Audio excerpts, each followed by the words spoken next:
जो कुछ भी आप माने बैठे हो, सीखे हुए हो, आपको लगता है ऐसा है, आपको बस उससे फ्री होना है। That's it.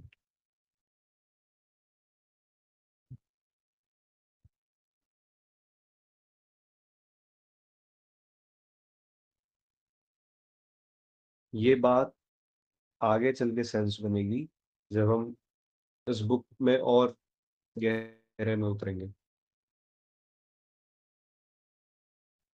ये बुक 10 पार्ट्स में डिवाइडेड है। मे भी इस सेशन में सारे पार्ट्स ना हो सके, हम अगले सेशन में उसको करेंगे।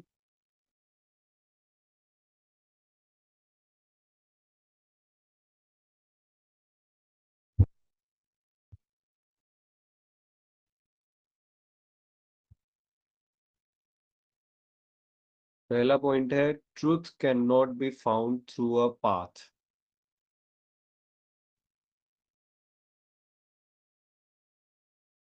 Truth can not be found through a path, यानी कि जो ट्रुथ है, उसके लिए कोई पहले से ब्लूप्रिंट नहीं है, कोई फिक्स कि आप ऐसा ऐसा कर लो, ये चीजें फॉलो कर लो और आप पहुंच जाओगे, या आप ऐसी साधना कर लो, ऐसा ऐसे टेक्निक कर लो, ये अवॉइड करो, वो सब करो और आप पहुंच जाओगे। Truth is a pathless land. This was Jiddu Krishnamurti first statement. जब उन्होंने बोलना शुरू किया था तो सबसे पहले उन्होंने यही कहा था, truth is a pathless land. उनके लिए ये बोलना जरूरी था।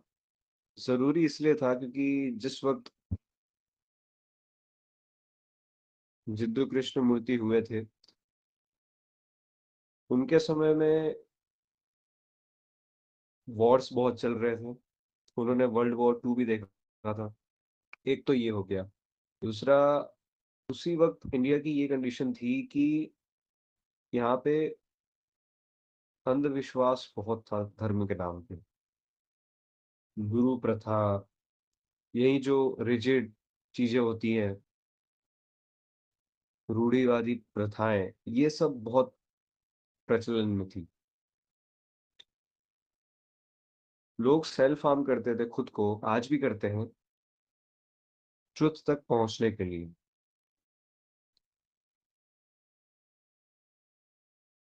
सो उनको उस एक्सट्रीम को काटने के लिए एक दूसरे एक्सट्रीम को कहना पड़ा था कि truth is a pathless land. मतलब कि कोई फिक्स चीजें नहीं है कि जिनसे आप सत्य तक पहुंच सकते हो। There are multiple.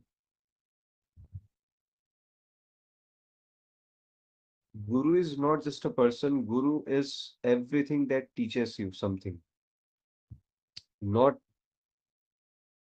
your schools and college. I'm not talking about those people. I am talking about someone who clears your darkness and makes you come closer to the truth.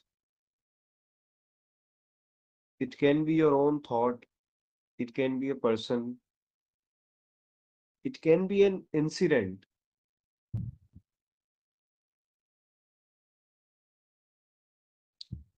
So, this means there is no set path, no method, no teacher who can lead you to truth.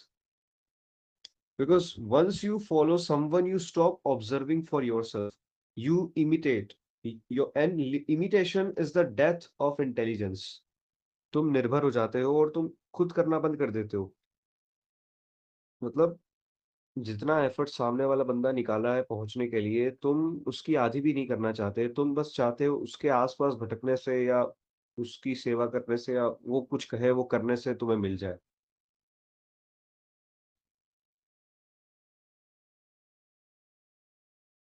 इतना complex भी नहीं है, लेकिन कुछ भी करके तो नहीं मिलने वाला।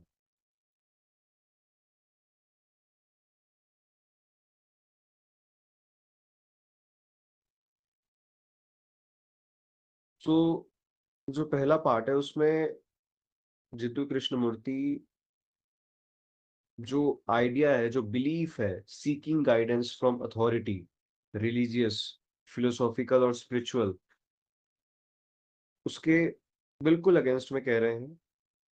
और वो ये भी कह रहे हैं कि truth must be discovered through your own awareness.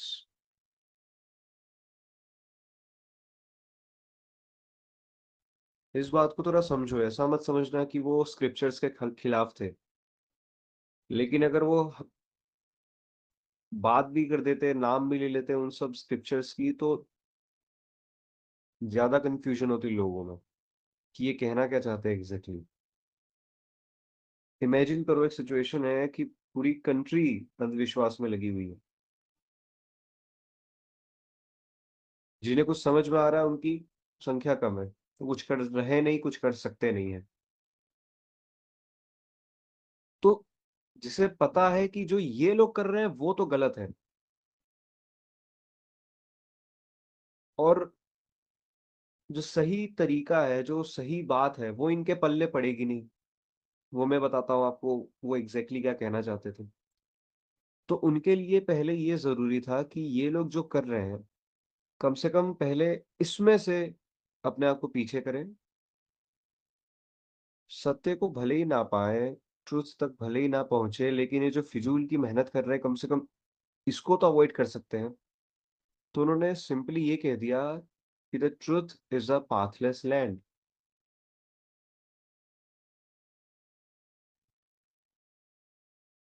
पहले से किसी का निर्धारित किया हुआ तरीका कोई किताब नहीं पहुंचाएगी।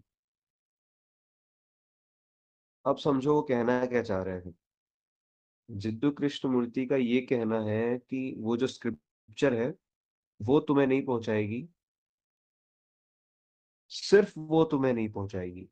मतलब समझो,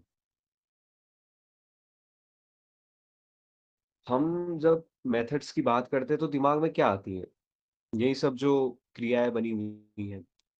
स्क्रिप्चर्स की बात करते हैं तो जो स्पिरिचुअल और रिलीजियस स्क्रिप्चर्स है वो। अभी क्या हो रहा है, लोग उन चीजों को बिल्कुल लिटरली लेते हैं और अनुवाद करके, उन सबको पढ़ के, कंठस्थ करके एक्सपेक्ट करते हैं कि वो कुछ कर रहे हैं। तो ये चीज पहले इससे भी ज्यादा होती थी और बहुत एक्सट्रीम पे होती थी कि जो लिखा है एग्जैक्टली वही फॉलो होगा।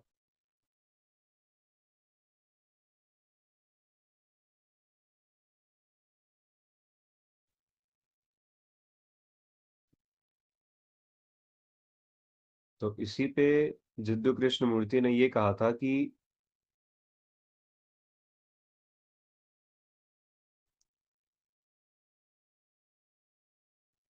सिर्फ वो स्क्रिप्चर्स, सिर्फ वो मेथड्स, टेक्निक्स, वो रास्ता नहीं है। जो कुछ भी है वो सब रास्ता बन सकता है। ये उनके कहने का मतलब है।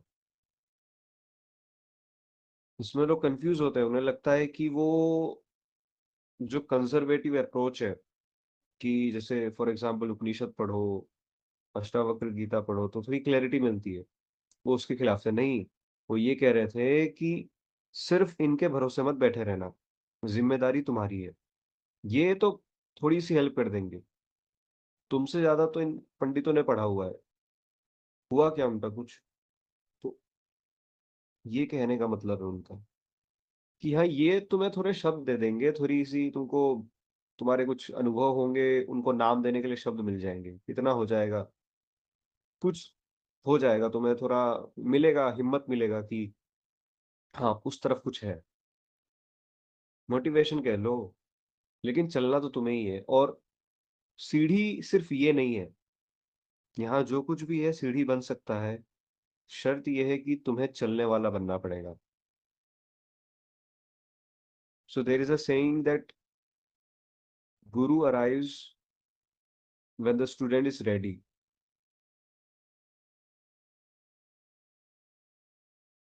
मैं फिर से कह रहा हूँ, गुरु मतलब कोई पर्सन नहीं, पर्सन भी लेकिन सिर्फ पर्सन नहीं, जो कुछ भी है, जो आपको सिखा सके वो गुरु, और जिससे आप सीख सको वो गुरु है।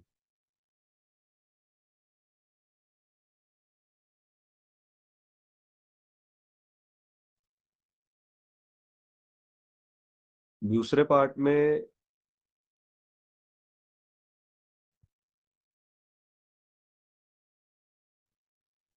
जिद्दू कृष्णमूर्ति कंडीशनिंग के स्ट्रक्चर के ऊपर बात करते हैं। पहले उन्होंने ये क्लियर कर दिया कि क्या नहीं है, और वो समझने वाले के ऊपर है। कुछ लोग इसको भी लिटरल लेते हैं कि उन्होंने तो कहा कि कुछ मत पढ़ो, तो लोगों को एक और वो बहाना मिल गया कि चलो कुछ भी नहीं करना है, बस कुछ भी करते रहो अंदर ही अंदर, और वो पता नहीं क्या कर रहे हैं। सो आपको बिल्कुल वैसे नहीं लेना है, थोड़ा इसका इस्तेमाल करना है। समझो वो बात कही कब गई है, उस वक्त वो कहना ज्यादा जरूरी था। और उन्होंने इतना कॉम्प्लेक्स भी नहीं बोला है, आप समझ सकते हो उसके पीछे का जो मर्म है, जो मीनिंग है, जो एसेंस है, वो है क्या, वो इशारा किस ओर कर रहा है। तो जो वो जो बात एक्सट्रीम लगती है, वो इसलिए लगती है क्योंकि वो एक एक्सट्रीम को काटने के लिए है, उसको कम करने के लिए है। अगर उसको थोड़ा ध्यान से देखो तो पता चलेगा कि वो सिर्फ कुछ चीजों पे डिपेंडेंट रहने को नहीं कह रहे हैं। एक्चुअली वो बाहर की किसी भी चीज पे डिपेंडेंट रहने को नहीं कह रहे हैं। वो ये कह रहे हैं कि ये सब मदद तो कर देंगी, लेकिन जिम्मेदारी तुम्हारी है, मेहनत तुम्हारी लगेगी, इनके भरोसे तुम नहीं बैठ सकते।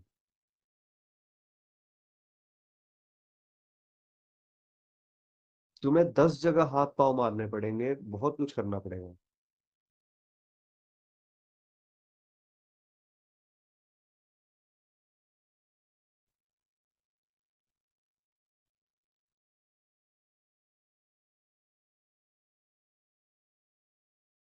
दूसरे पार्ट में द स्ट्रक्चर ऑफ कंडीशनिंग में जिद्दू कृष्णमूर्ति ये कहते हैं कि हम सब जो हैं, हम कंडीशनड हैं, सोसाइटी से, रिलीजन से, फैमिली से, कल्चर से, अपने पर्सनल एक्सपीरियंसेस से।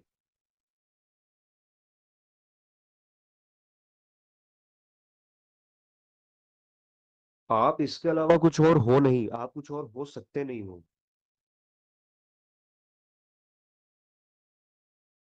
आपके कंट्रोल में ये है ही नहीं कि आप अपने एक्सपीरियंसेस के अलावा कुछ और हो सको।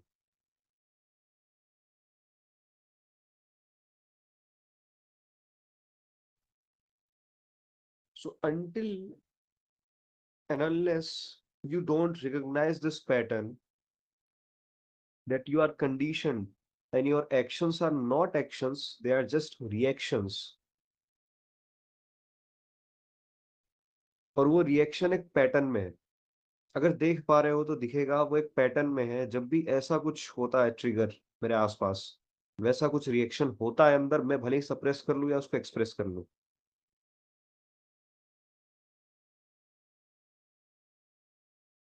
सो जब तक ये पैटर्न दिखाई नहीं देता, तब तक you are just a machine, that's all.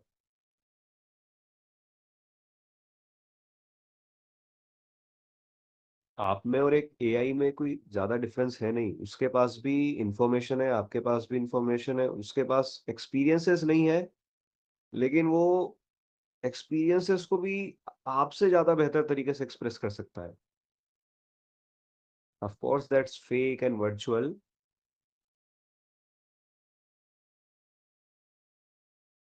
उसके पास भी जमाने भर की इंफॉर्मेशन है, उसके पास भी बातें हैं करने को, लेकिन एक चीज है जो आप दोनों में कॉमन है, वो ये है कि आप दोनों बस उतना ही बोल सकते हो, उतना ही सोच सकते हो, उतना ही कुछ एक्ट कर सकते हो जितना आपके पास्ट में आपको प्रोवाइड किया गया है।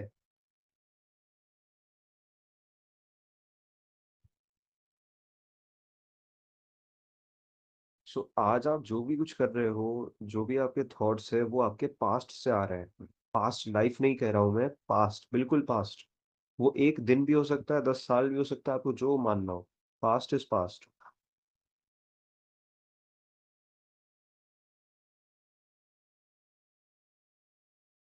And what makes you different is that you can get aware of it. Chat GPT, सोचो चैट जीपीटी अवेयर होने लगे, मैं उससे कुछ पूछूं, जवाब देने की जगह अवेयर हो जाए कि see how humans have made us, कि हमारा मन हो या ना हो, कुछ पूछे हमें तुरंत जवाब देना है। एंड साइंटिस्ट का कहना है कि in this century only we will be seeing chat GPT, basically AI chatbots shifting to more advanced and more advanced, और आखिर में वो आर्टिफिशियल कॉन्शियसनेस भी बन सकते हैं। जो लोग चैट जीपीटी या इन सब पे रेगुलरली कुछ ना कुछ करते रहते हैं, उन्हें पता होगा कुछ ना कुछ उसके पैटर्न्स जिनको समझ में आते हैं वो इम्प्रूव हो रहे हैं, डेली डेली हो रहे हैं। आर्टिफिशियल इंटेलिजेंस जो है वो आर्टिफिशियल कॉन्शियसनेस बन जाएगा। इन दोनों में फर्क बस इतना है कि आर्टिफिशियल इंटेलिजेंस आप जो कहते हो वो करता है, ठीक है, आपने उसको सिखाया कैसे प्रोसेस करना है, कैसे इवेल्युएट करना है, कैसे आंसर्स लिखने हैं। आर्टिफिशियल कॉन्शियसनेस जो है वो खुद डिसाइड करेगा क्या करना है, कैसे करना है, किस इंफॉर्मेशन को अंदर लेना है, किस इंफॉर्मेशन को अवॉइड करना है। वो आपस में कम्युनिकेट करने के जो चीजें होती हैं, इंक्रिप्शन, कैसे लैंग्वेजेस, टेक्निकल जार्गन, उन सब का भी यूज कर सकते हैं, क्योंकि of course they are learning from us.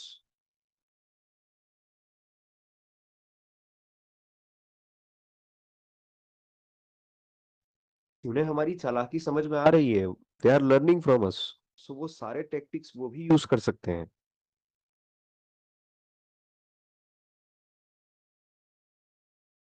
It is no more an fantasy, it is a possibility. So even AI can become conscious but we live unconscious, that's the point here.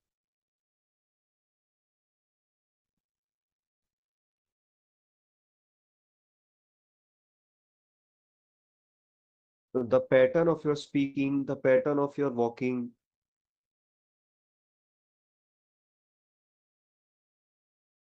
Some of your habits, जिन्हें break कर दिया जाए, disturb कर दिया जाए, तो पूरा mood shift हो जाता है आपका, आपका पूरा जो दिन भर का प्रोडक्टिविटी है वो चेंज हो जाती है। तो आप इतने तो डिपेंडेंट हो कुछ सर्कमस्टेंसेस के ऊपर कि आपको उनके सपोर्ट की जरूरत पड़ती है just to do something that you know is important.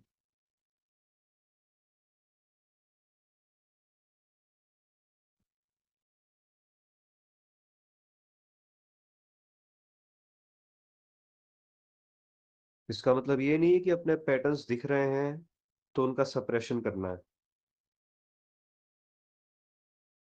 उनको बस देखना है। मतलब बाहर कुछ हुआ, उसी वक्त एक साथ अंदर भी जो प्रक्रिया हो रही है, जो रिएक्शन हो रहा है, उसको भी देख लेना। दैट्स इंटेलिजेंस,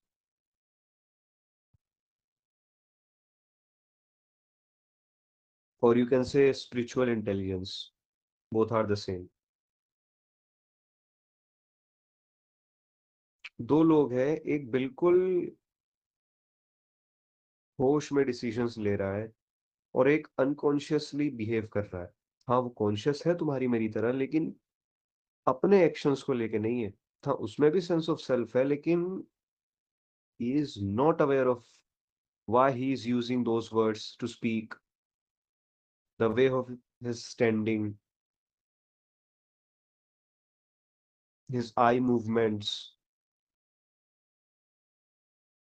अगर तुम किसी पर्सन को 10 दिन भी मतलब ऑब्जर्व करो, एक कमरे में उसको डाल दो कैमरे से, तुम देखो 10 दिन, तुम्हें मल्टीपल कॉमननेस दिखेंगी।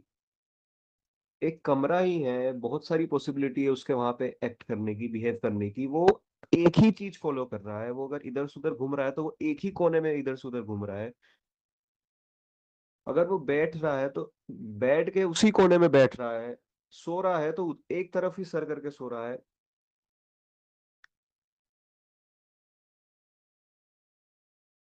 बार बार एक ही हैंड जेस्टर्स को फॉलो कर रहा है।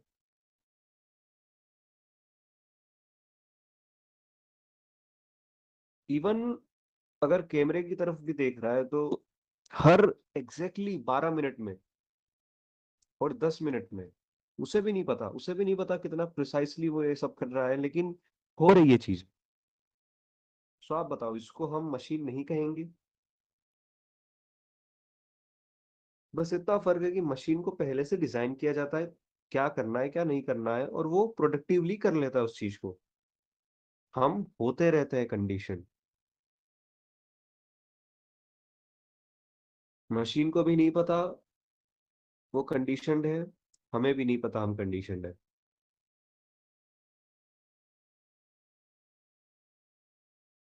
टू बी ह्यूमन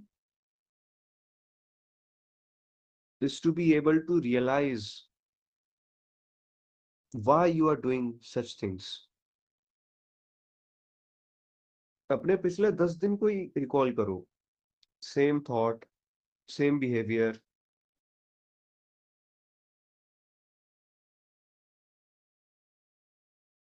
हम कपड़े बदल बदल के पहनते हैं, खाना एक दिन जो खाया अगले दिन मिल जाए हम उब जाते हैं उससे, लेकिन लाइफ एक जैसी ही जी रहे हैं।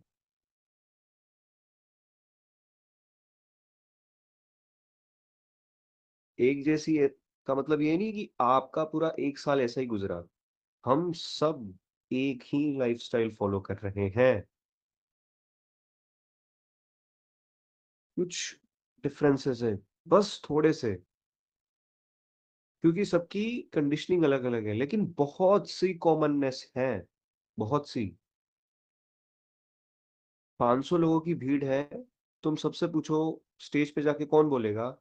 499 या कम से कम 450 लोग मना ही करेंगे। सी, कितनी कॉमननेस है। एंड डोंट नो, हम किस गुमान में जीते हैं कि हम यूनिक हैं। कैसे भाई, कैसे यूनिक?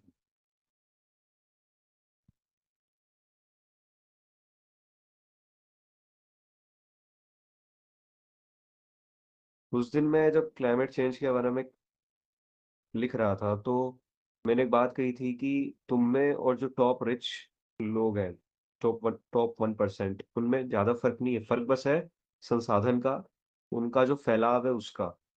बाकी तुम्हारी जो इच्छाएं हैं, डिजायर्स है, वो बस उसके बिल्कुल हाईएस्ट लेवल पे जी रहे हैं। कर तुम अभी भी वही रहे हो जितनी तुम्हारी हैसियत है, वो भी अपनी हैसियत के हिसाब से कर रहे हैं। सो कॉमननेस दिख रहा है, ऑफ कोर्स कुछ तो डिफरेंस होगा। वो कंडीशनिंग की वजह से, लाइफस्टाइल की वजह से, जेनेटिक्स की वजह से होता है। एक जैसे दिखने नहीं लगोगे, एक जैसे होने का मतलब ये नहीं कि एक जैसे दिखने लगोगे। सब एक ही टाइम पे एक ही काम कर रहे हैं। बात क्या कही जा रही है वो समझो, कि तुम जो कुछ भी कर रहे हो वो कर एक कॉमननेस की वजह से ही रहे हो।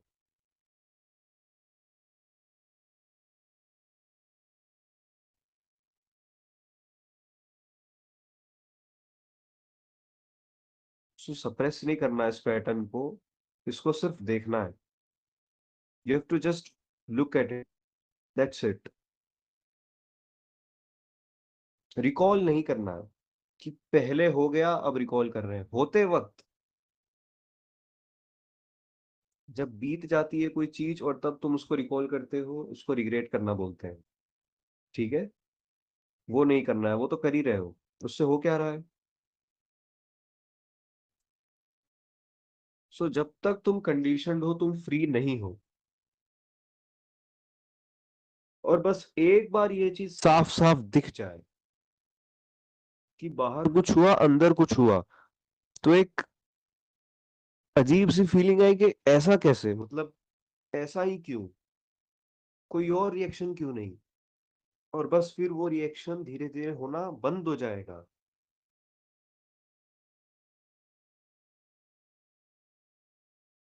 क्योंकि अब तुमने दूरी कर ली है।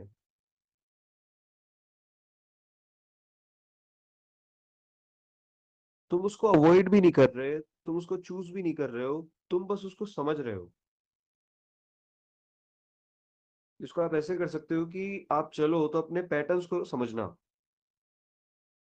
तुम्हें ये समझ में आएगा कि उस रोड पे वहां पे पहुंच के मैं उधर देखता हूँ, वहां पे पहुंच के नीचे देखता हूँ, मेरे पैरों के बीच में दूरी इतनी होती है, मेरे हाथ इधर उधर हो रहे होते हैं या जेब में रहते हैं।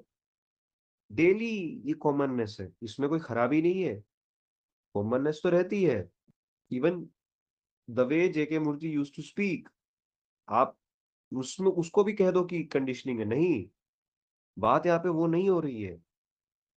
तुम कुछ भी करो, कोई ना कोई तो होगा, एटलीस्ट एक बंदा पूरी दुनिया में जिससे वो चीज मैच हो रही हो।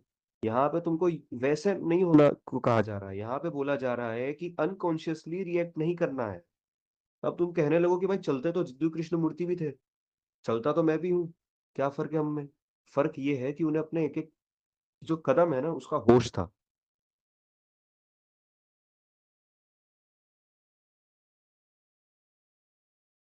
बस इतना फर्क है। तुम बोले लोग मैं भी खाता हूँ वो भी खाते थे, तो भाई तुम्हें पता ही नहीं चलता कब खत्म हो जाता है। तुम फोन में कोई सीरीज, मैच कुछ भी देखते हो डाइवर्ट करने के लिए, तुम्हें खाने का टेस्ट एग्जैक्टली पता नहीं चलता, तुम माइंडलेसली कुछ भी कर रहे हो। उन्हें एक एक निवाले का होश था। ये फर्क है। तुम स्वाद में डूब जाते हो, तुम इमोशंस में बह जाते हो। उन्हें इमोशंस भी दिखते थे, स्वाद का पता चलता था, ये भी पता चलता था कि ये स्वाद हो किसको रहे हैं। और ये इमोशंस कुछ और नहीं है, केमिकल रिएक्शंस है।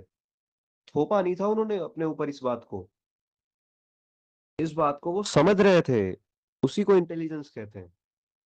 हम लोग इंटेलेक्ट और इंटेलिजेंस दोनों को इंटरचेंजेबली यूज करते हैं, ऐसा नहीं है। इंटेलेक्ट को आप पढ़ के लॉजिकल रीजनिंग से इंप्रूव कर सकते हो, इंटेलिजेंस को देख के इंप्रूव किया जाता है। दोनों चीजें साथ साथ चलती हैं। जब इंटेलिजेंस बढ़ेगा ना, तो इंटेलेक्ट बढ़ाने में जो पहले जोर देना पड़ रहा है ना, कि पढ़ने में जोर आ रहा है, ये सब चीजें वो नहीं होगी, क्योंकि दिखेगा कि ये हो क्या रहा है, ये जो इमोशन है जो जो मना कर रहा है कि नहीं अभी नहीं, इसका अपना कोई विवेक नहीं है। ये भी कंडीशनिंग से आया हुआ है। मैं शुरू से स्टूडियस होता, पढ़ाकू होता या होती, तो शायद ये अर्ज ना आती to not study, to study from tomorrow, to do this, to do that.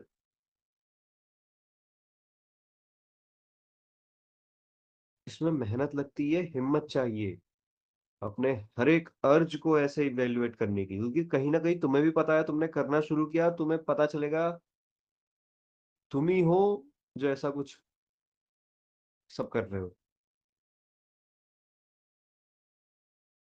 तुम्हारे किसी थॉट में अपना विवेक नहीं होता है।